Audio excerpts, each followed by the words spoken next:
ایک خوبصورت سا گاؤں تھا جو پہاڑوں اور ہرے بھرے کھیتوں کے درمیان واقع تھا۔ اس گاؤں میں احمد نام کا ایک محنتی آدمی رہتا تھا۔ احمد کی زندگی بہت سادہ تھی۔ وہ ہر صبح سورج نکلنے سے پہلے اٹھتا، اپنے گھر کے باہر تازہ ہوا میں سانس لیتا اور پھر گاؤں کے پیچھے موجود ایک خوبصورت جنگل کی طرف نکل جاتا۔ وہ جنگل واقعی جنت کا منظر پیش کرتا تھا۔ اونچے اونچے درخت آسمان کو چھوتے ہوئے لگتے تھے۔ درختوں کے درمیان سے سورج کی روشنی چھن کر زمین پر پڑتی تو ایسا محسوس ہوتا جیسے سونے کی کرنیں بکھر گئی ہوں۔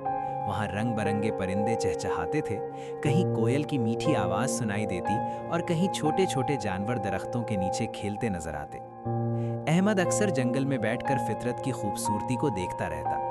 وہ خشک لکڑیاں جمع کرتا اور انہیں اپنے گھر لے آتا تاکہ سردیوں میں آگ جلانے کے کام آئے۔ احمد کو اس جنگل سے بہت محبت تھی۔ وہ کہتا تھا، یہ جنگل ہمارے گاؤں کی روح ہے، اگر یہ نہ ہو تو ہمارا گاؤں بھی ادھورا ہو جائے گا۔ سال گزرتے گئے، آہستہ آہستہ گاؤں کی آبادی بڑھنے لگی، نئے گھر بننے لگے، زیادہ لوگ یہاں آ کر بسنے لگے۔ پہلے جو گاؤں چھوٹا اور پرسکون تھا وہ اب کافی بڑا ہو گیا تھا۔ لوگوں کو اپنے گھروں کے لیے لکڑی چاہیے تھی، کھیت بڑھانے کے لیے جگہ چاہیے تھی اور سڑکیں بنانے کے لیے بھی زمین چاہیے تھی۔ پھر ایک دن کچھ لوگوں نے جنگل کے درخت کاٹنا شروع کر دیے۔ شروع میں احمد نے سوچا کہ شاید تھوڑے درخت کاٹے جائیں گے اور جنگل پھر بھی باقی رہے گا، لیکن وقت کے ساتھ درختوں کی کٹائی بڑھتی گئی۔ روزانہ کئی درخت زمین پر گرتے۔ جہاں پہلے گھنا سایہ ہوتا تھا وہاں اب خالی زمین نظر آنے لگی۔ چند سالوں بعد جنگل کا منظر بالکل بدل گیا۔ جہاں پہلے پرندوں کی آوازیں گونجتی تھیں وہاں اب خاموشی تھی۔ بہت سے پرندے اور جانور اپنا گھر چھوڑ کر چلے گئے تھے۔ درخت کم ہونے کی وجہ سے گرمی زیادہ محسوس ہونے لگی۔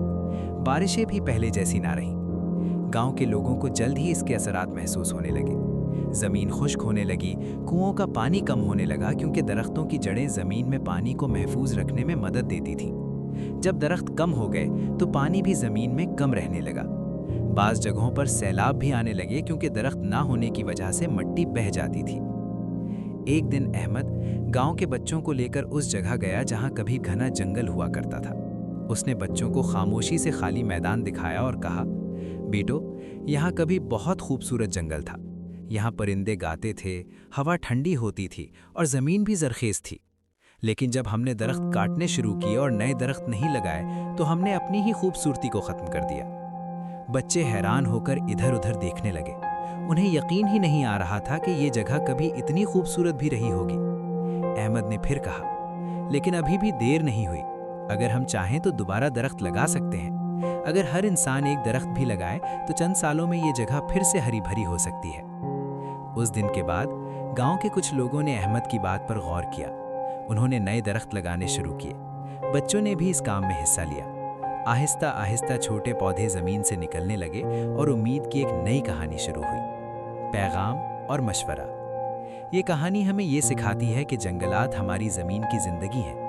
اگر ہم درختوں کو بے دریغ کاٹتے رہیں گے تو ہمیں کئی مسائل کا سامنا کرنا پڑے گا، جیسے پانی کی کمی، زمین کا بنجر ہونا، موسم کا زیادہ گرم ہونا، جانوروں اور پرندوں کا اپنا گھر کھو دینا۔ اسی لیے ہمیں چاہیے کہ درختوں کی غیر ضروری کٹائی نہ کریں، زیادہ سے زیادہ نئے درخت لگائیں، ماحول اور جنگلات کی حفاظت کریں، کیونکہ جب ہم درختوں کو بچاتے ہیں تو اصل میں ہم اپنی آنے والی نسلوں کا مستقبل بچاتے ہیں۔